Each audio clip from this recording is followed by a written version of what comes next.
Hello and welcome everyone to our Vice President candidate question time, live from everyone's homes around the country. First we're going to play some videos of the candidate speeches, and then we'll go to some questions to all our Vice President candidates. We've got a lot packed in from questions from students that have been submitted over the past week. And feel free to drop any questions into our live Q&A box, and we will be sure to try and reel them in towards the end. But first, we're going to play some of our candidates' speeches, so I hope you enjoy them.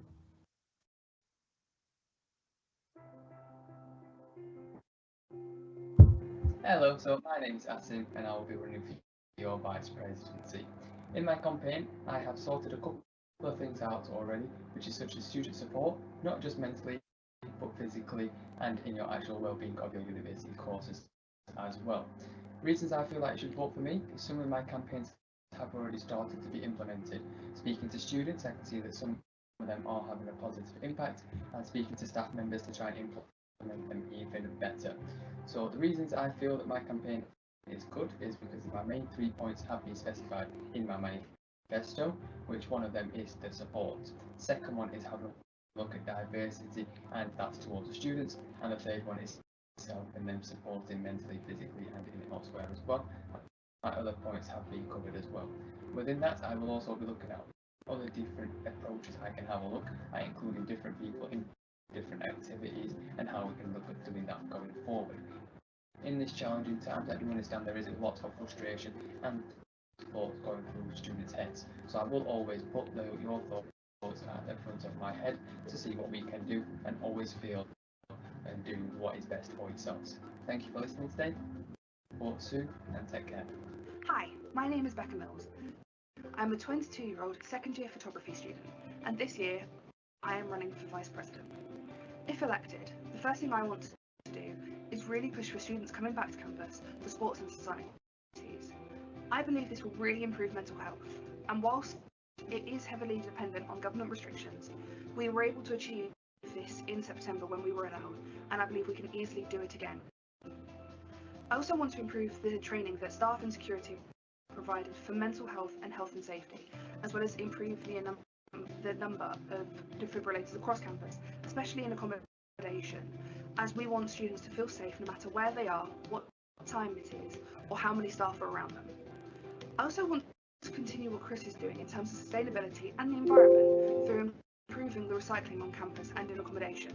The main thing I want to do here is improve the labelling on the bins so you can really understand what goes in which bin and limit what actually goes to the landfills in the end. Finally, I also want to push for the university to have definitive plans in place and multiple plans in regards to potential future crisis, whether it's pandemics or lockdowns, so that students understand what is going to happen and when, and they don't feel like they are disadvantaged. Whilst this is heavily dependent on what the government do say, at least the university can be prepared. Thank you, and voting opens at 9 AM on the 8th of March and closes at 2 PM on the 12th of March. Hello everyone, I'm Reese. I'm a second year undergraduate student and I am a Vice President candidate in the elections this year. So, what I want to do with this university is completely reform the health services with a focus on physical and mental well-being. Especially after the COVID-19 pandemic, I believe it's very important for students to look after themselves, to achieve their ultimate potential and to do the best that they can possibly do. And that's all that anyone can ask of us, especially in these trying times. So I am there to support each and every single student in achieving what they are capable of, despite the obvious setbacks we've had for the last year and a half. Now, what I'd like to do specifically, if I was elected, is to liaise with Newcroft GP surgery and have sexual health clinics run on campus, as it will be very important, as moving forward, for students to look after their sexual health as well as their general health, which is why we'll also have liaised with Newcroft GP surgery if elected to have a GP on campus to run a general health clinic as well. These are just some of the things I'd like to do. I'm going to be looking at things I can do for societies and sports in the next coming days, and I will be releasing them within my campaign posters, which will be on my Instagram Instagram, which is at NickForVP, Nick for VP, and then on my Facebook page, which is Nick4VP. So yes, keep in touch. If you have any questions, message me, and stay safe. Okay, thanks. Bye. My name is Rachel Powell, and I am running for the role of Vice President. My main goals as Vice President would be to make inclusion a priority at Leeds Trinity, which means that no matter your gender, your race, your religion, your orientation, or your physical ability, or any learning difficulties you may have, you are included in every single moment of your life on campus. One of my other main goals is called Equal Environmental, and my aim with that is to making sustainable decisions more accessible to everybody, regardless of their financial position, regardless of their time commitments. And one of the ways I plan to do that is by introducing a bottle bank on campus and also a sustainable swap shop where people can take clothes and things like that and they can swap them and donate them. So vote Rachel Powell for Vice President, because happiness is inclusion. Hi guys, I'm Rachel. I'm going to talk to you about some of my manifesto points I would love to achieve throughout the academic year if I'm elected to be your VP. Firstly, for student welfare. I want to increase resources on campus for students on signposting their mental health and well-being. Going on from this, I also aim for all 24-hour staff to be crisis trained, so they're there in any given situation when a student needs them. I want to create an environment where everyone feels safe and protected from any forms of discrimination, not only in university life, but within sports and societies too. I aim to achieve this by working with sports and societies on inclusive campaigns, for example, Rainbow Aces and This Girl Can. I also want to work with local teams to bring our communities closer and make our community ties stronger. We need to do our bit for the planet, so I'll be working continuously on single-use plastic campaigns to help reduce, reuse and recycle as much as we can around the university. Working with small businesses like the local milkman, I aim to set up communications in order to cut down our single-use plastic waste and have milk, eggs and juice delivered weekly to campus. This is also a great way to support our local businesses at this time. I would love to create a social space on campus in the form of an allotment.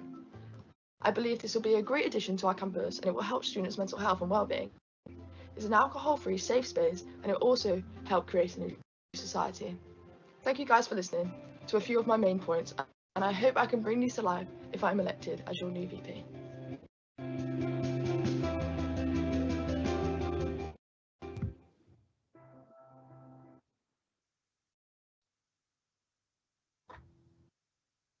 How excellent were they? Thank you, candidates, for sharing with us some of your manifesto points and goals. And make sure you are voting now, guys. Voting opens yesterday at 9 o'clock and it's open till Friday, 2 p.m. Just a little point to say that afterwards this will be posted across our social media channels, so you'll be able to rewatch some videos across Facebook and possibly Instagram and other social media platforms.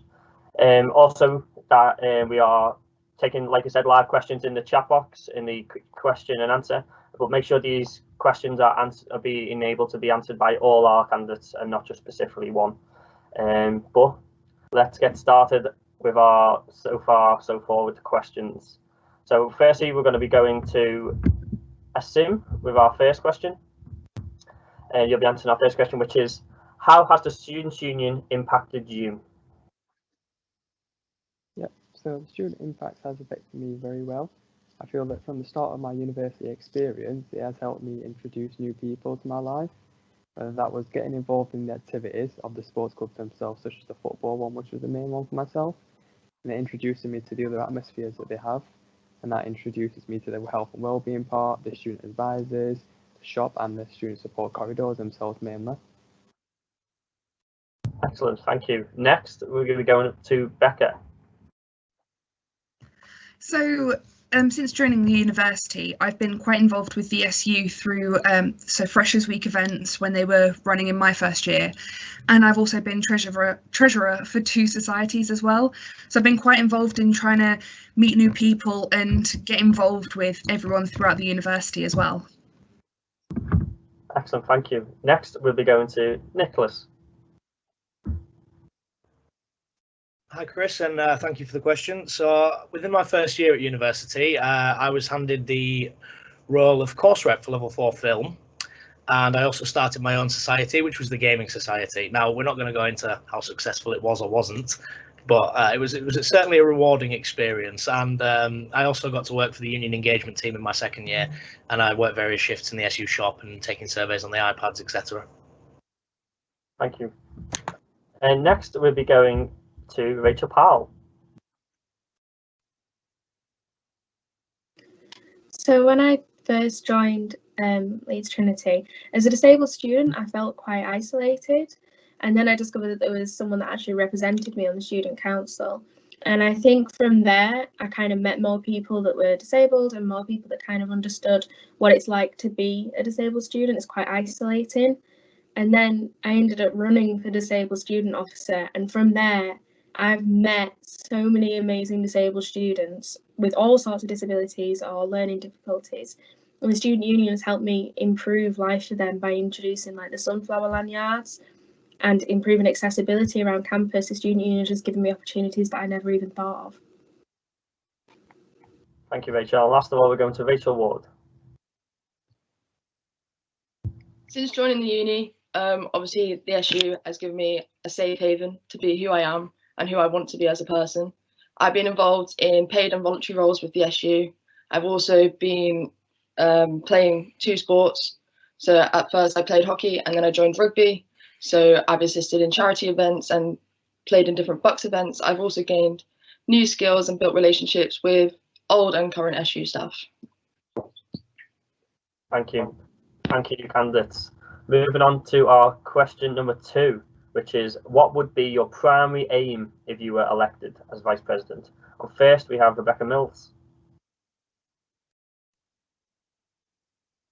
So I think that the first thing that I really want to prioritise is helping students for societies and sports return to campus, because we've not been able to be on campus much at all this year, and I think it would really help mental health to be able to return, even if it is only for training initially, or for very small society events such as like movie screenings or something. I just think it would really, really help mental health and just help freshers have the experience they didn't have in September, and just help really make some other friends outside of your household, obviously safely and in line with the regulations as well. Thank you. Second, we're going to have Reese. Hi Chris, thank you again. So my main aim would most likely be to start liaising with the Newcroft GP surgery and just to look into when and where we can actually have a GP and nurse on site to run 3-hour sexual health and general health clinics.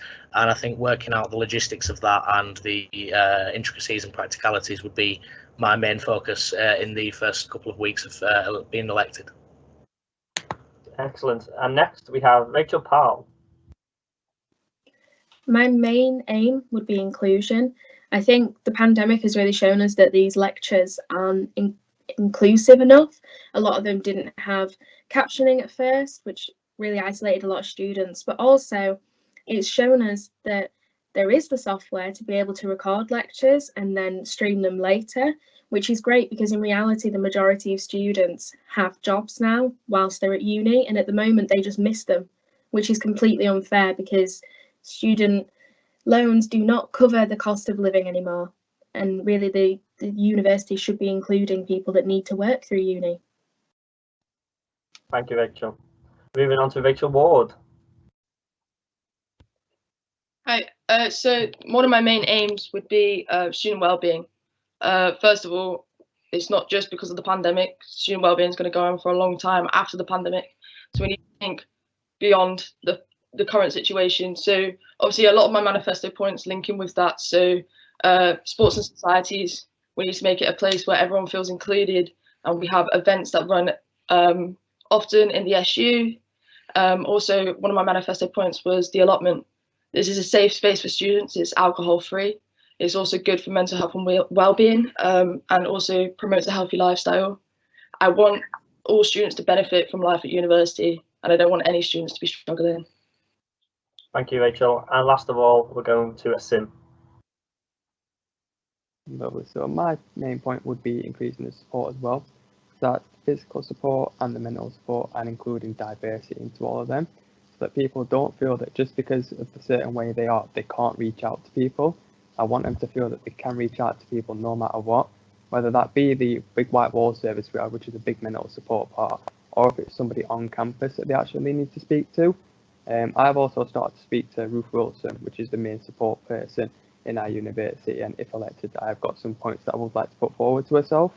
So it's mainly the support part that I would mention. Thank you, Asim. Excellent.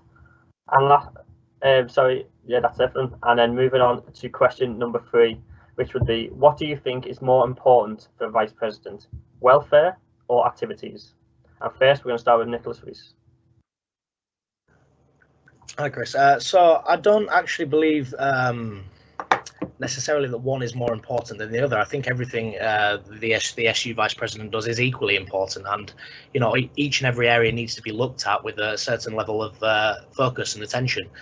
And I believe that, you know, leaving one area out and focusing on one area entirely would be the wrong thing to do. I think activities are a very important part of mental health. Obviously, well-being is very important for mental health. Sustainability is important for the campus's health, and I think looking at all areas would be the best way to approach that situation. Moving on to Rachel Powell. I think the problem with that question is that welfare, your personal welfare is impacted by the activities that you take part in. If you feel isolated and like you're not able to join in with things, then your welfare will suffer. So in order to look after people's welfare, which will always be the priority, you have to also look after activities, events, make people are staying social, and also look after their environment as a whole. Excellent. Moving on to next to Rachel Ward. I think coming off the back of COVID, obviously mental health and welfare concerns are going to be significant, but running activities will promote a positive mental health for everybody. Obviously getting everyone included, make sure that people are getting out of their rooms and like literally just socializing with people. Obviously for people on campus at the minute, living within the 4 walls and not really having that space to go out has really impacted a lot of people. Students achieve better when they engage with training and sports. Obviously their mental health is increased, and they're just better they're just better overall. Obviously this COVID has impacted me, sitting in my room, not being able to go out and play sports. I just want to be with my sports team. So yeah. Thank you, Rachel. Moving on next, we have Asim. Thank you. So I agree. There's no certain specific parts which I would say that are bigger than the others. They both have their different key aspects which do link a variety of into each other, which is basically going to be that the social aspect is always going to be a key part, whether that is our mental and physical well-being of how we put that across socially. Because if you are with other people, I do feel that you will socially be feeling a lot better. But also if you are doing your activities such as your sports club and societies, then you communicating with other people is going to make you feel better as well. So again, I don't feel like there is a main part towards that question, but it would be focusing on both of them equally there. Excellent. And last but not least, Becca Mills. I've got to agree with what the others have said about them both being connected, and I feel like at the minute welfare has been prioritised because obviously everyone is having to stay on their own and stay where they are, and that's why I really want to push for returning to campus for societies, because if you improve what activities are available, especially physical ones, then obviously their welfare, their mental health and physical well-being are going to improve. Thank you, Becca. Moving on now to question number 4, which is this is a 2-part question, so I'll ask the first part first and then we'll go back around. So the first part is, how do you plan to support and promote clubs and societies after the impact that COVID has had? And first we're going to go to Rachel Powell. So my first plan would be to set up their own space in teams immediately, so that if there is ever another lockdown or if there is ever another situation like this, the societies have a place within teams and they already know how to use it, they already know how to go. And then also I think I would do a refreshers fair, just to kind of relaunch everything. And I would also promote the fact that obviously the bylaws have changed and now you don't need as many people to start a society, so things can get started back up again. Moving next to Rachel Ward.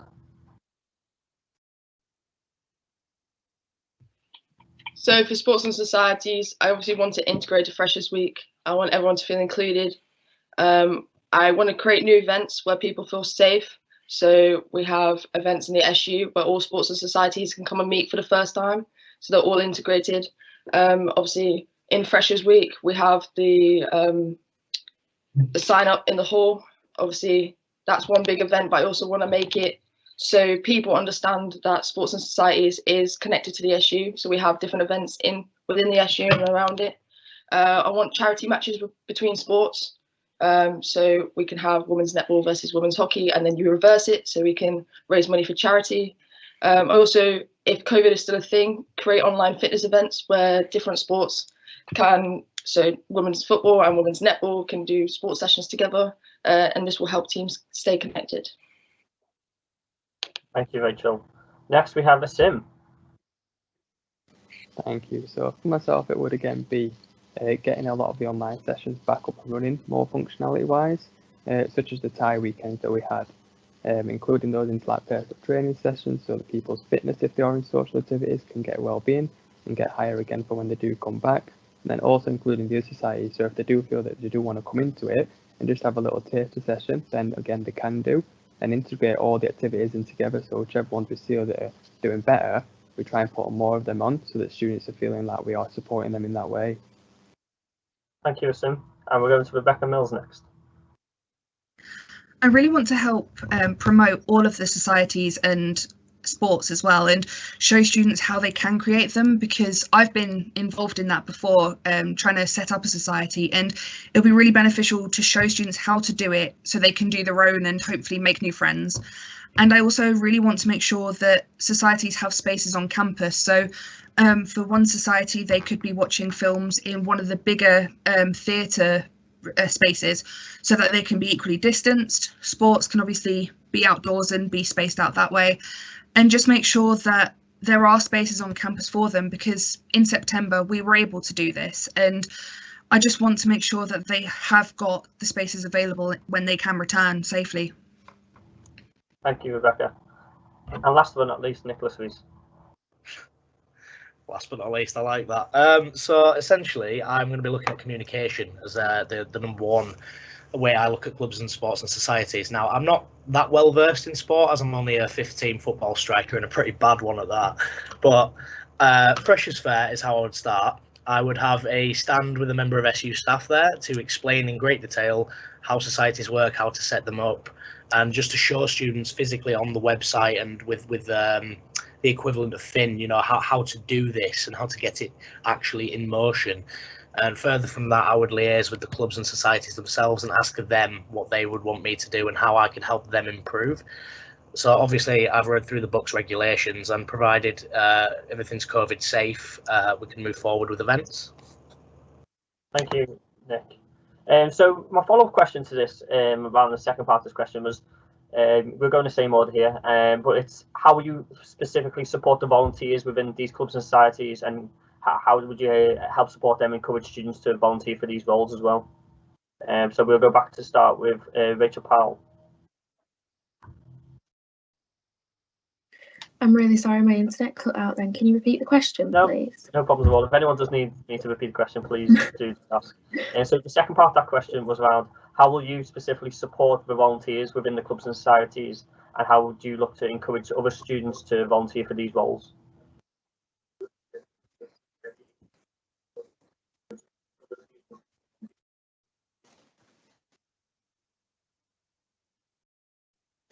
So one of the ways that I would encourage volunteers and other people to run for roles within societies is I would actually do like a coffee shop token. So I try and get students to try, say, 6 societies during Freshers Week, and from each society they get a stamp, and if they do 6 they get a free coffee, and that way we're encouraging students to get out there, try things, try and volunteer. And then also, if people take up positions within societies such as treasurer or chairperson, they'd also get like a promotional thing, maybe a free coffee or a little pack, or maybe a jumper that said that they are a chairperson society. Excellent, thank you. We're going to Rachel Ward next. So to encourage regular volunteering through the sports and societies, obviously having mental health training for all committee members. This is really important because obviously it helps with the mental health of the team. Also, I want to have regular meetups for the committees. So whether it's in the SU, so we make it an event where all the committees come together. I also want to have alumni matches, so people can go to alumni matches and they can see what being a part of a sporting society is about, and give students example of all the success stories that we've had through the success stories campaign through the LTSU. Thank you, Rachel. Next, we've got a sim. Hello again. So to encourage roles and the different responsibilities, I would definitely support them in what they need specifically for each individual activity, and social clubs as well for them. So we did currently have the social activities on a weekly, so every Wednesday used to be kind of social evenings. I will still try and introduce that maybe a different day for different clubs depending on what availabilities they've got. Then also supporting them mentally as well. So like Rachel said, everyone's mental well-being is going to be focused on the team. So if we can make them meet once a week or even have an interaction, and that's going to help improve them in long term, I think. Thank you. Next, we have Rebecca Mills. I think to try and make people want to volunteer, the main thing I'd want to do, coming from a treasurer point of view, is really show them what it would involve, because I feel like I didn't get all that much information when I was signing up to be a treasurer, and I think it would just really help people to understand what they're doing and see how they can maybe change things or improve things, and also really encourage communication between the current and potentially people who want to volunteer, so that they can understand kind of what happens in that role and where they can kind of what they can bring to it and how they can kind of make a difference. And I think as well, just encouraging societies to chat as well between them, so you can see kind of what already happens, maybe see if there's anything that you would want to bring forward to yours. So if someone else is doing movie nights, is there something you could do there? Or if they're going to see a show or something, could you bring that into your own role? And just really appeal to people that way, I think. Thank you. And then we're going to Nick again. Hi, Chris. So essentially, I think that the main thing we would need to look at is promotion. So I would think if we all got the predecessor candidates for the voluntary positions to do a video explaining and detailing what they do and how they can help and improve the club, that would be a great first step.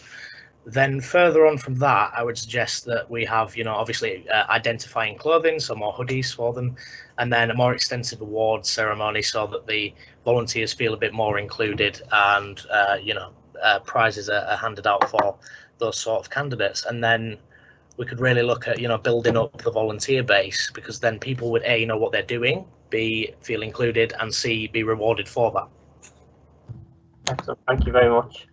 Moving on now to question number 5, which is around what do you feel are the major impacts of the private renting sector on student lives?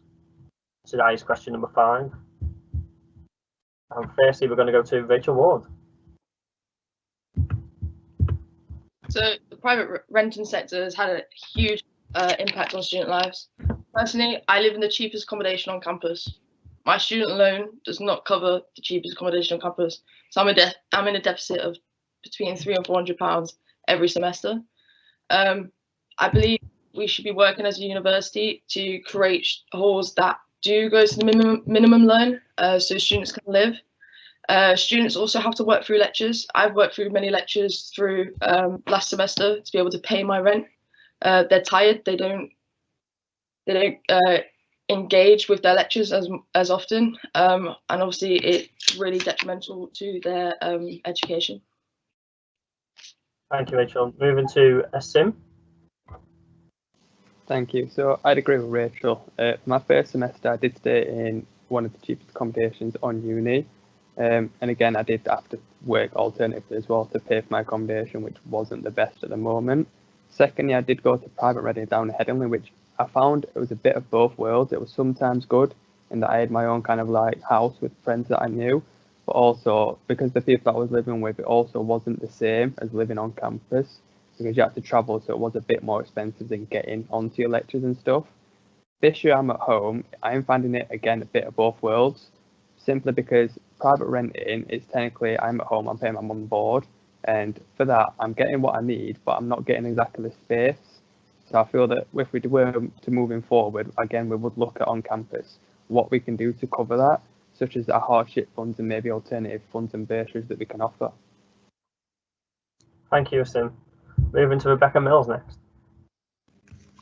So I've lived on campus during my first and now my second year. I've not lived in private housing, and I don't plan on it, but I know from talking to my friends who have, they've really struggled with their mental health, or last year they were struggling with getting refunds, or they were arguing with their landlords. And I think whether you live in accommodation or in private housing, there needs to be support in terms of mental health and just information on what to do, what you need to even like document when you move in, or who you should look for, what can be red flags, so students really know what they're looking for when they're going into housing, and they know that even if they're not living on campus, there are people there that can support them and answer any questions they may have, whether it's at the start of looking for houses all the way to their contract ending.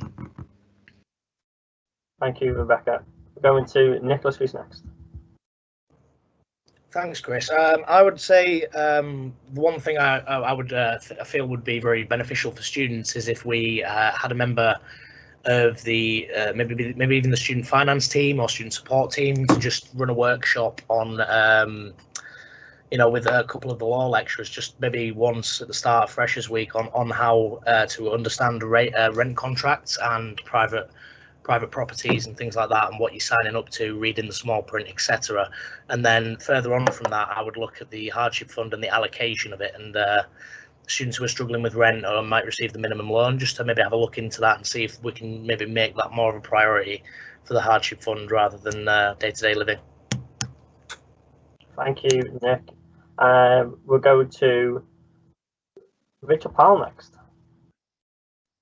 So for me, I never had the chance to even live on campus or in rented accommodation. I don't get enough student loan, and part of the problem is the way that student loans are calculated. Whilst London gets a separate method and a separate way of calculating, and it's adapted for the average rent price, we don't get that in Leeds. And I think really we need to work with the university to lobby for adapted student loan amounts depending on rent. But also I think, like Nicholas suggested, having a member of staff who can give advice, both legal and financial, on private renting, but someone who is there all the time. That is their primary job, is to give advice, put information out there, look over contracts with students, and to just help people. I think that would be incredibly important. But moving on from that, the university campus as a whole has an issue, is that they are overcharging, and they are charging the average rate for Leeds, which isn't fair at all because students can't afford it. Thank you, Rachel. Great answers there, guys. Moving forward, we're looking into question number 6 now, which is around what do you think has been the most successful higher education campaign in recent years? So which HE campaign do you think has been the most successful in recent years? And first, we're going to go to Asim. Yeah, so one of the main ones I think is the ones that you started yourself, Chris, there. So the sustainability. So that's more recycling and things like that, and cleaning up the rubbish on campus that we have.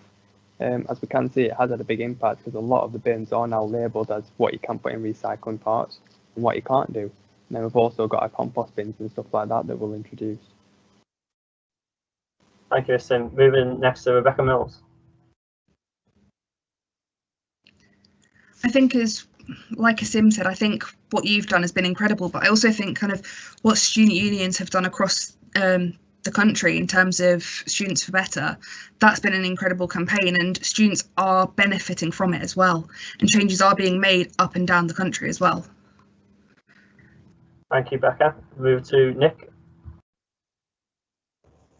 Hi, Chris. I think I'm not sure about the logistics on the name of it, but the race equality campaign that Chelsea was working on, I think, is a very good campaign, and I would look further into that to increase possible opportunities and diversity for BAME and minority ethnicity students, because obviously they are disproportionately disadvantaged, and I would seek to improve that the best I can. Thank you, Nick. Rachel Powell. This is a really difficult one for me, because there have been so many successful campaigns, but the real issue is that a lot of the universities have not had their accessibility ramps, accessible toilets, or anything like that updated since the Discrimination Act and the Disability Act in the 90s. So whilst there has been so many strides for equality, more needs to be done. The fact that at the start of this pandemic, lecturers didn't think about captioning until it was raised by hundreds of students voting on Students' Say around the country, that blows my mind that lecturers and staff still don't consider accessibility or even give a second thought to it. Thank you, Rachel. And Rachel Ward. I think some of the great successful campaigns is obviously this year that I've seen through Chris and Chelsea, obviously the dual GP registration. Obviously Chelsea passed on Students' Say to update the heritage halls, so all the halls on campus. We've also got the hardship funds this year, the COVID hardship funds. They've been successful. We've got 50 million off the government as an update.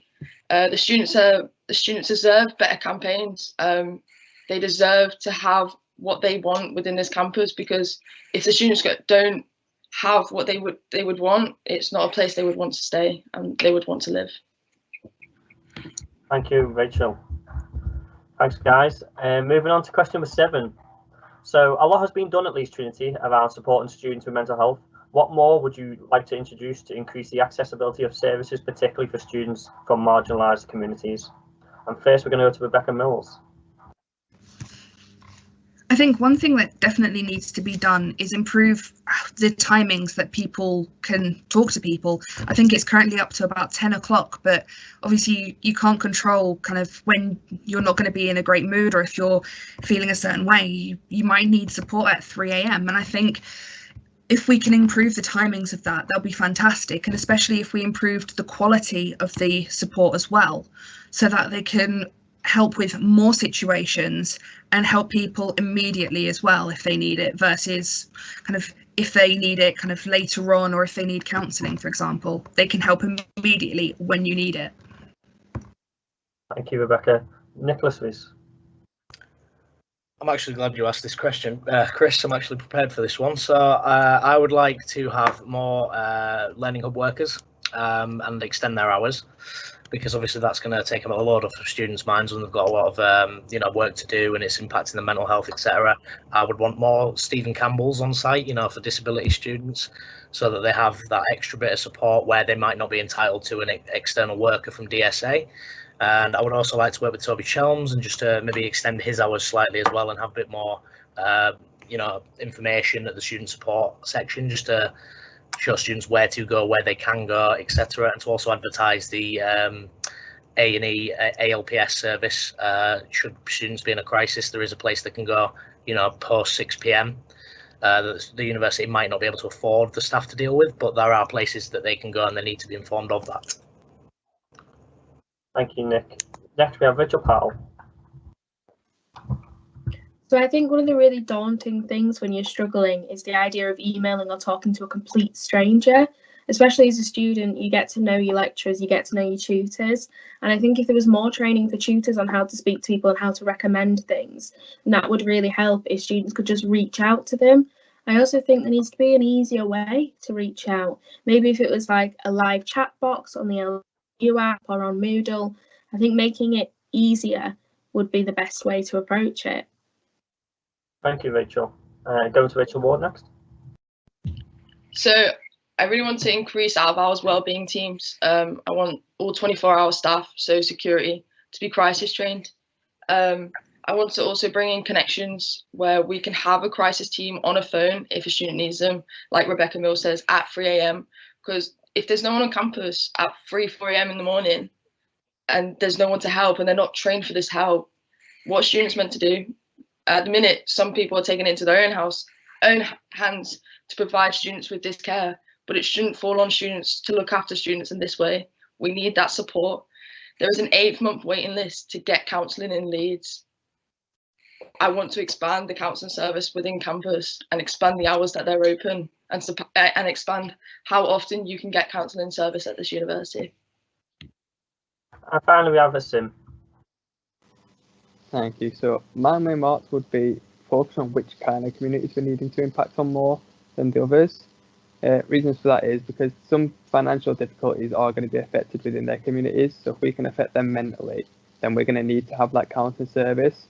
So we did currently have a counselling service on the university, but due to COVID, that did kind of close down, and it did all get redirected to the other services, such as the shelter, the big white wall service and stuff like that.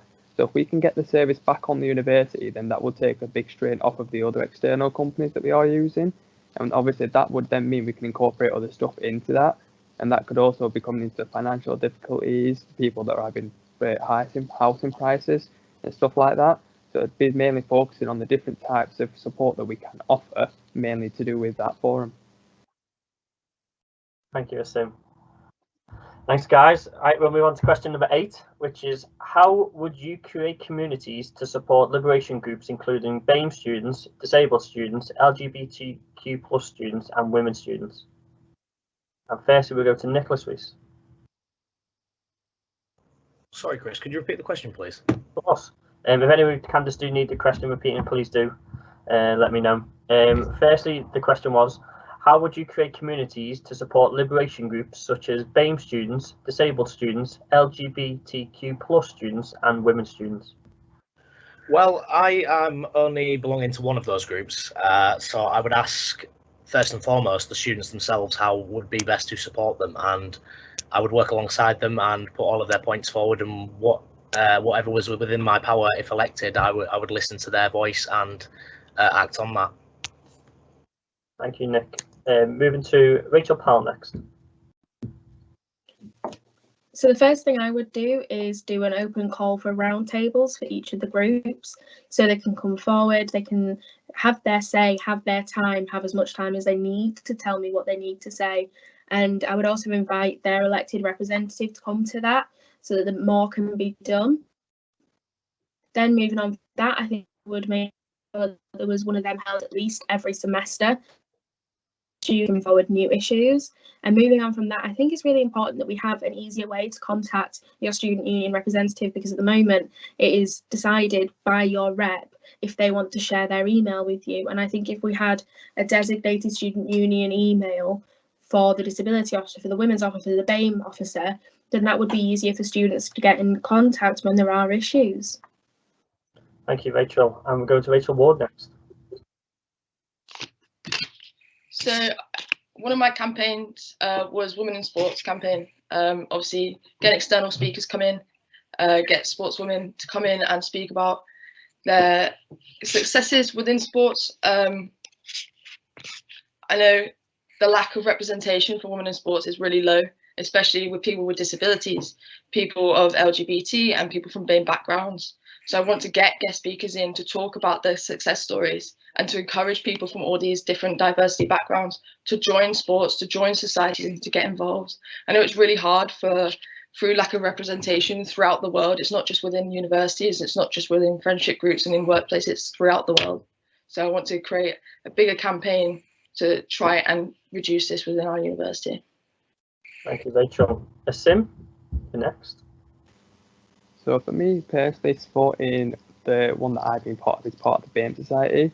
I'm close with the BAME officer at the moment, and we were previously talking just before COVID hit about getting speakers from other universities into ours as well and combining societies. So we were in talks with Leeds University and Leeds Sheffield University and stuff like that. But regarding the other ones as well, I would say we'd need to have weekly feedbacks to say what we need to have a look at improving on. If that is, again, having voluntary speakers to come in to give motivational speaks or specific speaks about those different societies, then we'll have a look at them. Then again, how we're responding to them. So are we just doing it by email, or can we have like FaceTime meetings or Teams meetings so we can actually speak to each other on a different type of level and communicate in those different ways and see where we can go going forward with them. Thank you, Sim. And Becca Mills. So I'd really want to collaborate with the representatives, so LGBT officer, disabilities, etc. And I'd really want to help try and promote events. So I believe it was year before last, where we would sit in studio and we'd watch Drag Race, and it'll be really good to be able to recreate that with other societies as well, where they'll have events specifically for those groups where they can really get involved. but also potentially events where we can open it up to other students, where we can learn about other cultures or see about how we can really support other students as well. I think that'd be really beneficial. Thank you very much, Becca. And we're moving on to our question number 9. Question 9 is, a key role of Vice President is ensuring that students reach their full potential. How would you balance your own goals and supporting student council campaigns? And first we have Rachel Powell. So I'm personally a very organised person, and my approach is that I do everything timetabled. So for me, because it is so important to support things that are coming through student council, because that is your direct line to the students, half my time on my own little timetable that I'll probably end up making will be for those student council campaigns, and that will be the majority of the work that I do for the student council will be to support campaigns like that, because they are the line to the students. So even though my goals have come from my experience, I'm not going to be a student anymore. I'm going to be an employee, so I need to support the people and make sure that they feel heard. Thank you, Rachel. Moving on to Rachel Ward now. So first of all, I want to invite all students to openly come to student council so they see what happens, and they want to get involved. So I want to prioritize what the students want. Obviously, I can sit here all day and go, I want to do this and do this, but unless it's what the students want, they're not going to benefit from it. So openly talk to the students and ask them what they want. I know Chris and Chelsea this year, they put all their goals on hold through the pandemic to work on the rent strikes, to work on getting the hardship funds through the university. So even though they've had their main goal set out from the year, they've had to stop this to work on what is like what the priority is at this moment in time. Thank you, Rachel. Moving to a sim next. So for mine, it'd be incorporating my goals into what the students are wanting. So a lot of the communications and stuff that I've got from students themselves already do work into what I have already got, and that is mainly to support the diversity and then getting the student fees and stuff back as well on a little bit. It would have been incorporating them, seeing what we can do to work them out, and seeing when they're going to be actually accessible, and then work with the students, see if they feel that is a timely scale, or if they want them quicker, what we can do to get them quicker, and help them in their way. Thank you, Asim. And then we have Becca Mills next. I really want to make sure that I am balancing kind of what I want to achieve and what students want to achieve, because obviously things can change. Like Rachel Ward was saying, you guys had to suddenly had to hold your plans because of COVID. And I think whilst I'd really want to try and prioritise what I think is important now, I do need to listen to students. And obviously things can change in September. And whether it be smaller things or long-term goals, I do need to listen to students, and I do want to prioritise them as well. Thank you, Becca. And then finally we have Nick Lussaris. Right, Chris. So I would essentially like to take into account what students are saying, see what needs to be done, the feasibility of that, and I will balance that with what my own goals are. Whether that ends up being 50-50, 70-30, who knows. I think the best way that I can support students is just to assure them that I'm not going to see this as a 9-to-5 job. I'm going to see this as as long as I need to be awake to get what I need to get done sort of job, and I sleep when it's done. I need to put my 100% effort into all of this for the students. Thank you, Nick. Moving on now to question number 10, which is very simple. Don't waffle, just pick one. What's more important, representing and defending students' immediate interests or protecting the relationship that you'll have with the university? And firstly, we'll have Rachel Ward. So protecting the students at all costs. Relationships between the university can be mended, but you don't know whether you're going to lose this student because they wanted to leave the university. So definitely looking after the students first. Thank you, Rachel. Next we have Asim. 100% the interest of the students. If something goes wrong in the university, that can be fixed. If someone wants to leave the university, then that's going to cause a bigger impact on that student's life.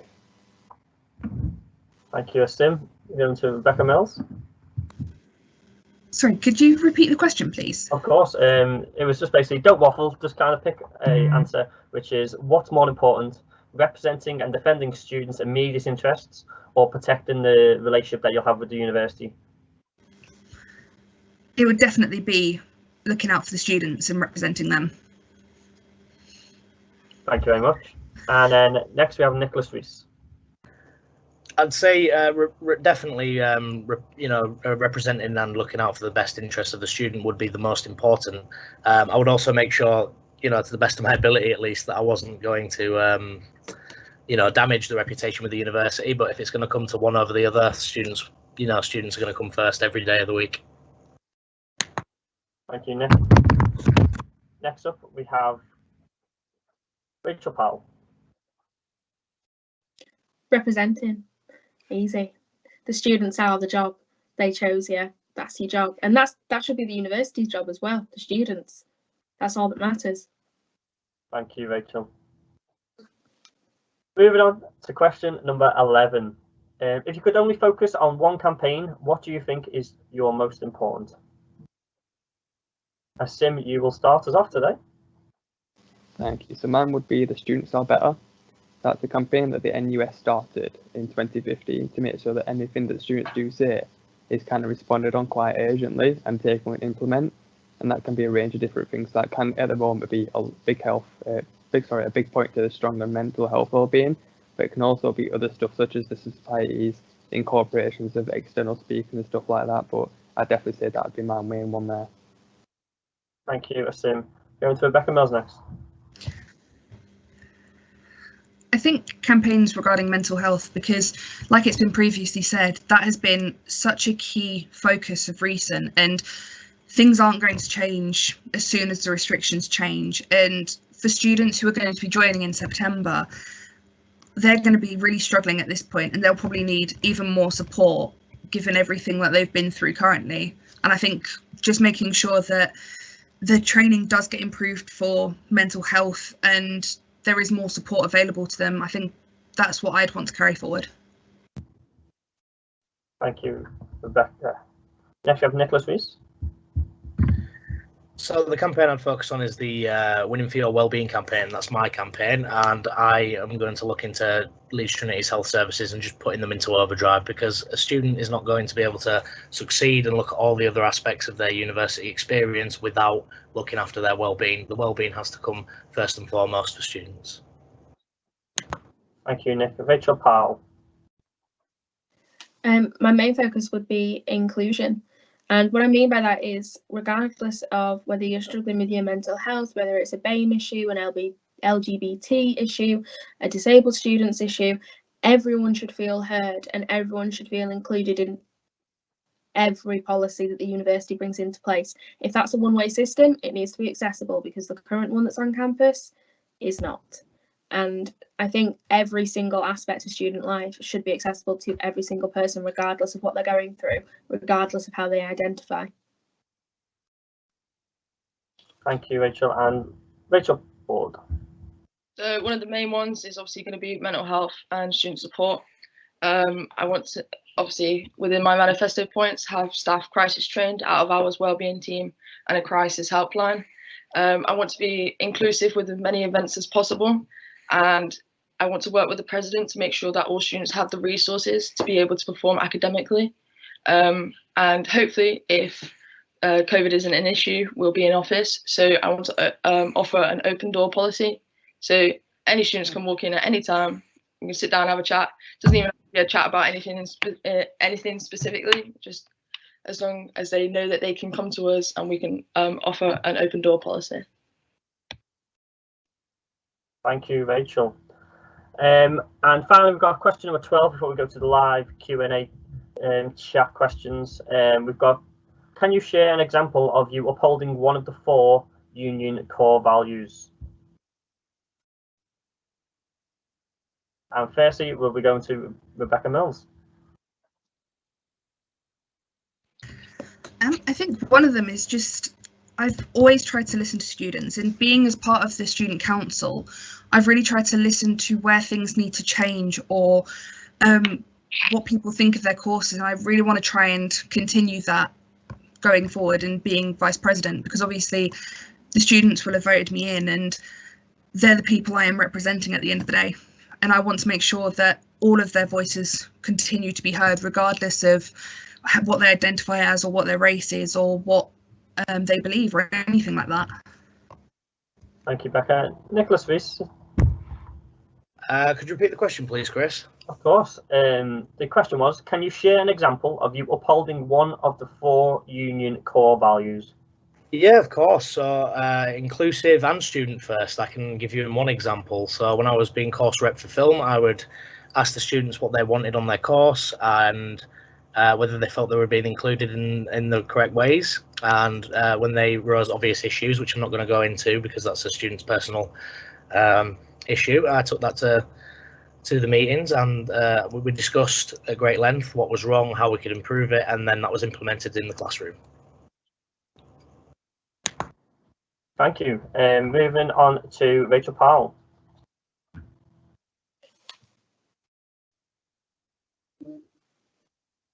So recently in my role as disability officer, I was consulting with a member of the management team and she was talking me through some accessibility routes and she was telling me about a room that they are bringing in as a calm space for students who are struggling with their mental health. When she started to discuss this with me and tell me what they were planning to put in it, I realised that a lot of what they were describing were things that students with neurodivergent issues had raised to me as stressors and triggers for them on campus. When I pointed this out, they started to listen, and then I went back to those students. I said, how would you feel about this calm space? And what they said was they think they need their own separate space for when they become overwhelmed. And through listening, through liaising, through making sure that things are inclusive, we've now got planning permission submitted for a neurodivergent space that has sensory things, that is literally designed by neurodivergent students for neurodivergent students. And I think the most important thing I did there was listen and take it back to students rather than just running with it once I'd been told something. Thank you, Rachel. Just before we go to our next candidate for their answer, just a quick one to quickly submit your live event questions and answer. We'll get some answers from the candidates. Please do submit them now. This is your last chance before we ask any kind of questions that have been asked from the audience. So please get them in now. We'll make sure that we ask the candidates any questions that you would like to hear from them. But next we have up Rachel Ward. So this year I put students first. I've been living on campus since we returned back in September. I know that a lot of students have been struggling, so I've looked after students, not only my friends but strangers I didn't even know. I've been inclusive while doing this, so it doesn't matter about their background. If a student needs help, then a student needs help. I feel like within my work within the SU, I've been exceptional. I've worked to the best of my ability. I've put my job role first, and anyone that comes to me any wants or needs, I've given them personalized advice. I've turned around and given them the best advice that I need based on their needs and their wants. Thank you, Rachel. And finally, we have Asim. So one of the main values I feel is putting the students first, and that's incorporating different interests from the different students. One personal experience I've had with my sports department of my third year is we had no clarity on what actual boards we could go to after graduating, and this all started from our first year.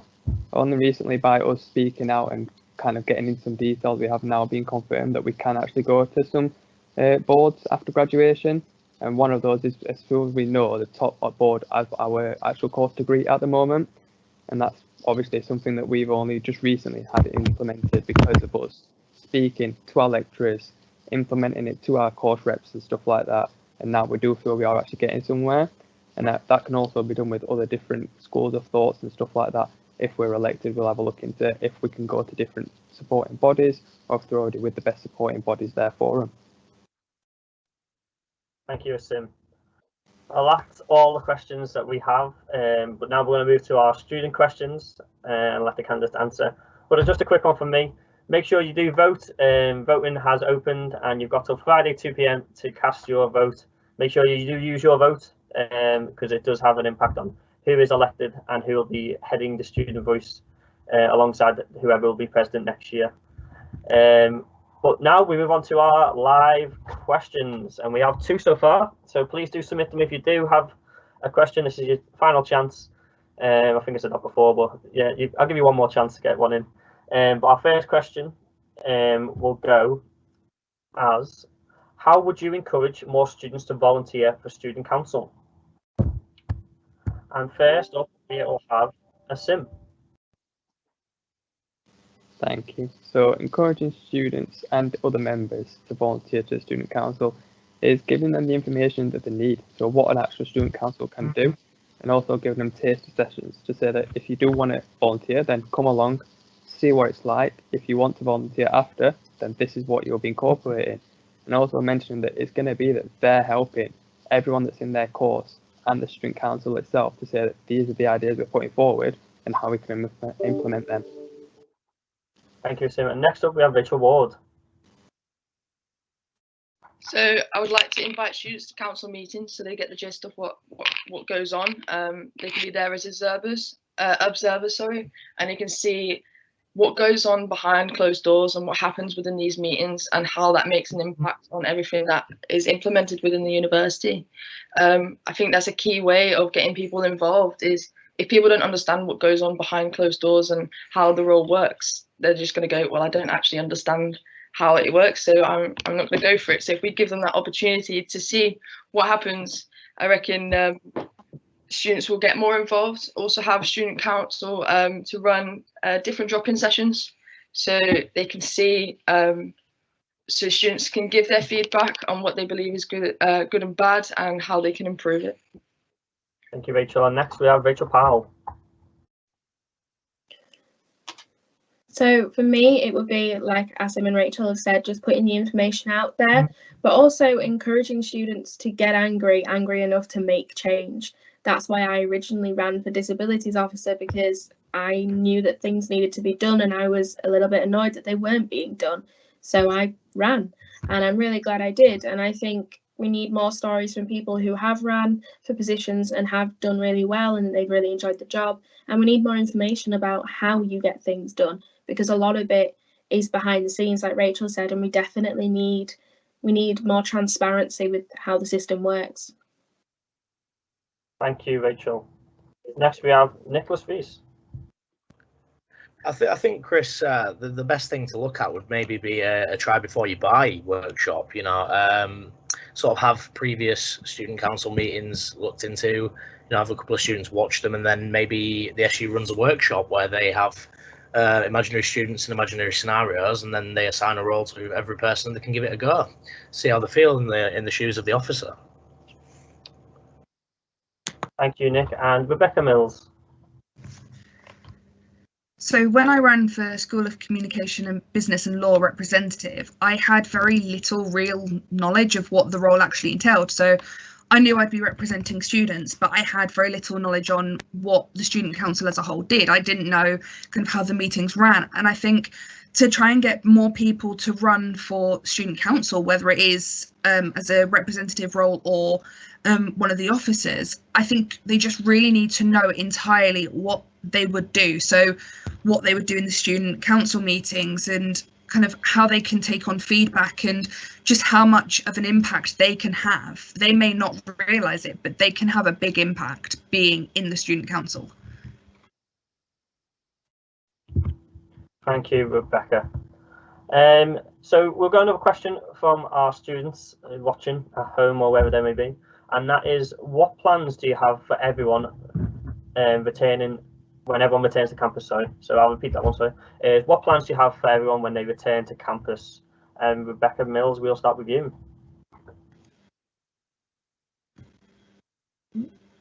So obviously my most important thing is making sure that societies and sports can return to campus as soon as possible.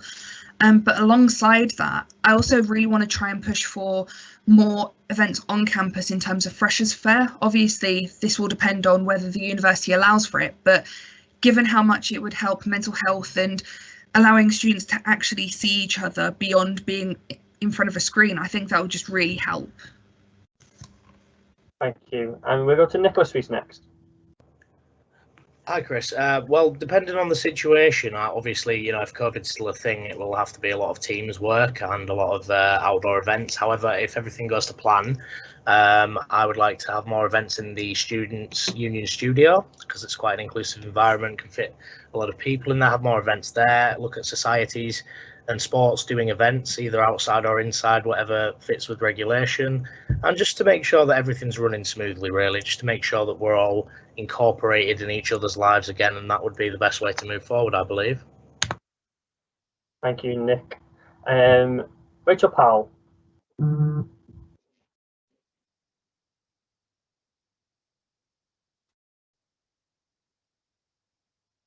So I imagine that, especially considering some students won't have been on campus for over a year, or might not have even, left the house in over a year if they're shielding, it will be quite daunting. And it's really important that they feel safe, but also that they know how it's going to be laid out, that maybe we send out one-way system maps ahead of time, or that we really show people that we have assessed all the risks, and that we maybe provide tests and temperature checks and all those kind of things. But really it's about safety and making sure that people feel comfortable and excited and know that it's okay if they are scared. It is a bit scary, especially when you've been shielding for this long. It's terrifying, the idea of loads of people in one place, but we need to get over it, and we need to do it as a community, and we need to push for a bit of normality again.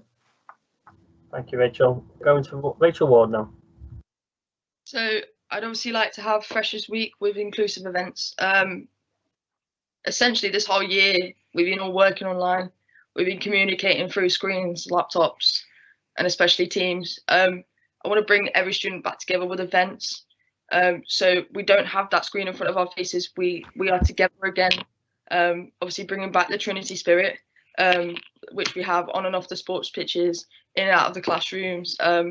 Obviously, if COVID is still a thing, obviously adhering to the restrictions for sports teams and societies, still running events. But if it's still rule of 6, we don't know what's going to happen. But obviously making events so they are inclusive with the restrictions.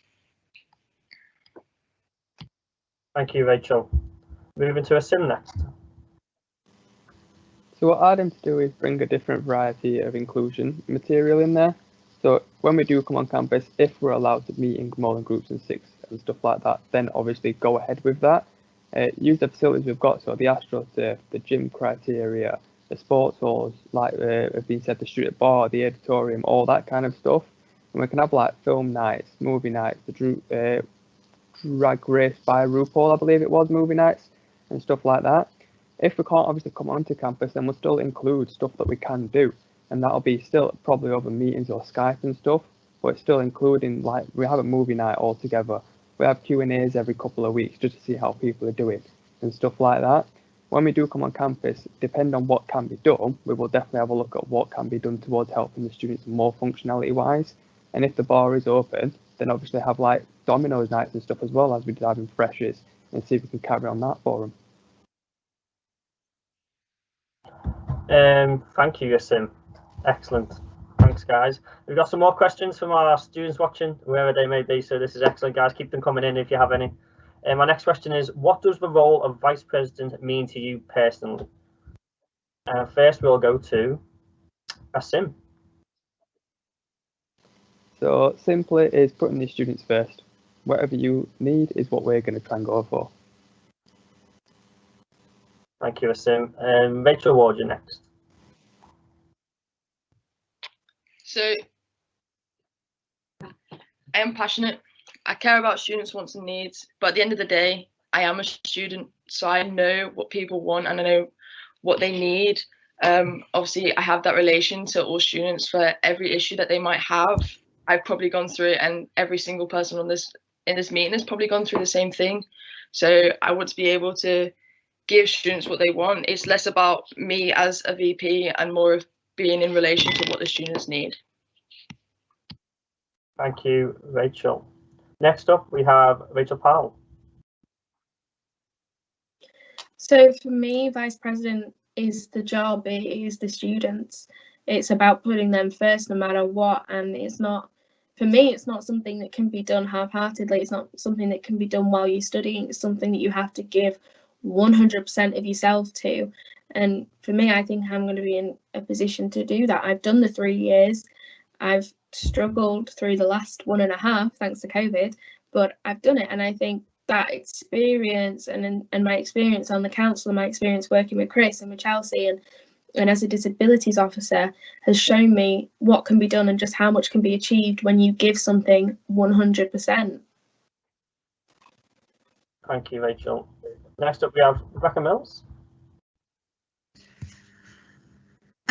So for me, being VP, it's representing all students and making sure that they're all heard. And I think that's the most important part for me. I just want to make sure that whether it's a small issue that students are facing or it is a bigger one, that they're all treated equally and all raised towards the university and the student union.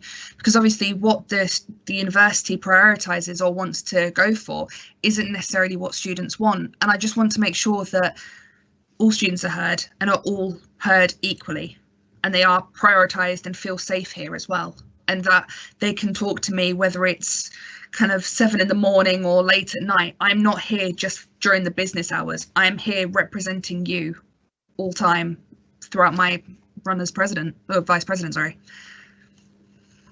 Thank you, Rachel. And Nicholas, Reese. You know, for me, Chris, it's just ensuring that students get their money's worth. You know, since York College, I was a student ambassador. I was a course rep for film here. I've run in the elections twice. If there's anything I like to do, it is put my vehementness, my passion and my conflictable nature to the best of its possible use. And if that means, you know, fighting the university on important issues that the students feel need sorting, or, you know, certain injustices or things that aren't going to plan, essentially, I like to fight on the students' behalf, and I have done since the age of 16, because if there's one thing I like to do in higher education, it is achieve the best for the people around me. Thank you, Nick. I think we've got time for one more question that's been submitted, guys. So the last question of this afternoon is, although sustainability wasn't in the vice president's remit before Chris was in his role, he took it on. Would you look to continue to make the union and university more sustainable? And first we'll go to Rebecca Powell.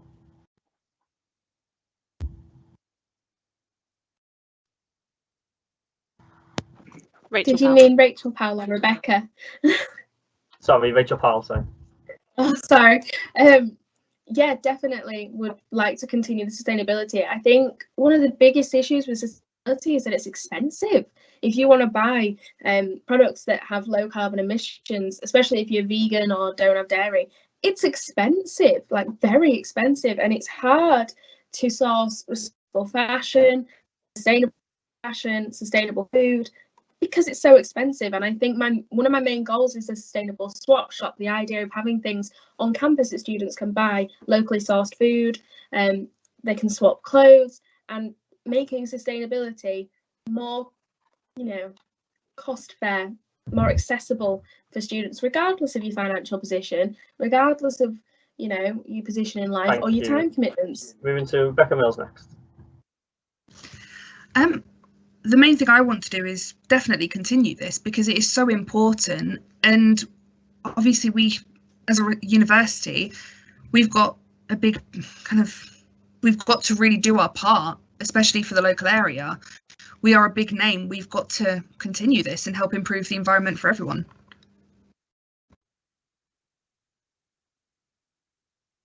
Next up, we have Nicholas Reese. Yes, absolutely. I'd love to continue the sustainability. I mean, I know it wasn't in my manifesto, but things like the canteen, you know, I've noticed that, you know, pre-lockdown and also when they took a little bit of a break, they have plastic forks and knives and spoons, and, you know, that could be changed to wooden or even paper-based, you know, cutlery. Just little things like that make a massive difference, and I'd love to continue what Chris has done, because he's done some fabulous work so far.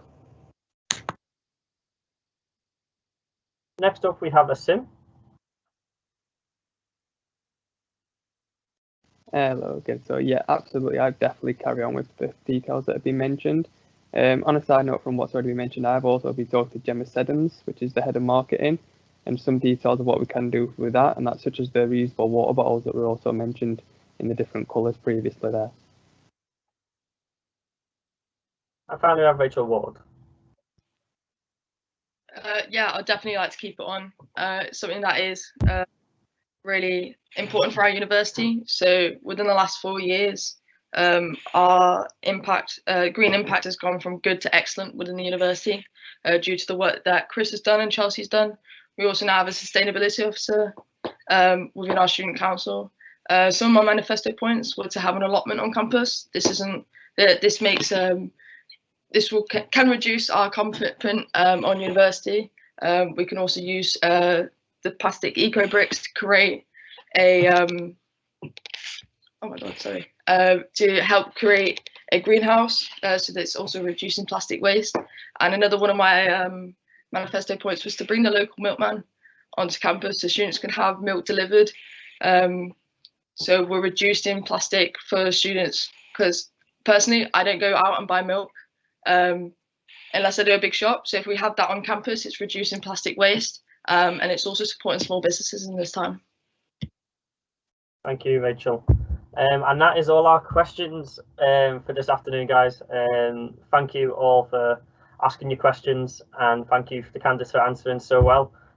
We'll just go around and do some final remarks and any regards anyone would like to say. And just please do encourage you all to vote and use your vote in these elections. You've got till Friday, 2 p.m.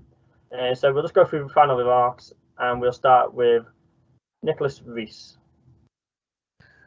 Thanks, Chris. So, firstly, I'd like to thank yourself and Lucy for hosting Question Time. It's been a very remarkable experience. I've learned quite a lot, especially about the other candidates. Secondly, I'd like to thank the other candidates for running this year. You've all worked very, very hard, and I'm proud of you. And lastly, but not least at all, the students. I would like to thank and appreciate and show my love for each and every single one of you for allowing me the opportunity to run in this campaign and to ask me these questions. It has been an experience, to say the very least, and it's going to help me grow as a person, whether I win or whether I don't. And at the end of the day, whoever's best for the role is who you should vote for. So thank you very much. Thank you, Nick. Going to Becca Mills next. Like Nicholas, I just want to kind of thank you and Lucy for doing the question time, and for all the students who have given questions as well. And just thank you for all the support that has been shown lately as well. And if I get to be VP, I can't wait to represent you all and make changes that both you and I want to make. And yeah, I'm really excited to see how it all goes on Friday. Asim, you are next. Yeah, again, I want to thank everyone behind the scenes and on the scenes, so Lucy, Chris, and everyone else for the candidates. Thank you for giving this opportunity. Thank you for letting us all speak and giving us our thoughts today. And then, yeah, wait for results day on Friday, which we're all very excited for. No matter who gets the position, any one of us is definitely going to put you all forward and see what we can do to help you all out this year. Next, we've got Rachel Ward. So I just want to say thank you to everyone. Obviously, it's a lot different this year. We're all on social media instead of interacting with students. So I know it's really difficult to interact over social media. So I just want to thank you guys all for the love and support that I've received. Also, good luck to all the other candidates. Whatever the result is on Friday, I'm sure we're all going to support each other. I just want to say thank you again to Chris and Lucy for hosting this event. And use your votes, make your votes count. Thank you, Rachel. And we've got Rachel Powell to finish us off. Just want to echo what everyone else said. Thank you for everything behind the scenes and for all the students that gave questions. Also, I just wanted to remind everyone you can go back and change your votes if, like me, you forgot to add a second and third option if you're not very tech savvy. And also the votes close on Friday. And yeah, I'm just really excited to see how it goes. And I think everyone is an amazing candidate, so just vote for whoever you feel like is right for you. Thank you. So that is the end of our Vice President question time. Thank you all for joining me wherever you are, and I hope you're staying well and safe.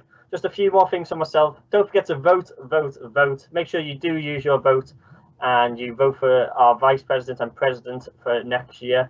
Join us tomorrow from 1 till 2 for President question time, where you get to, again, ask some questions to our President candidates, and I'm sure to see you there. And please do submit any ahead of the question time.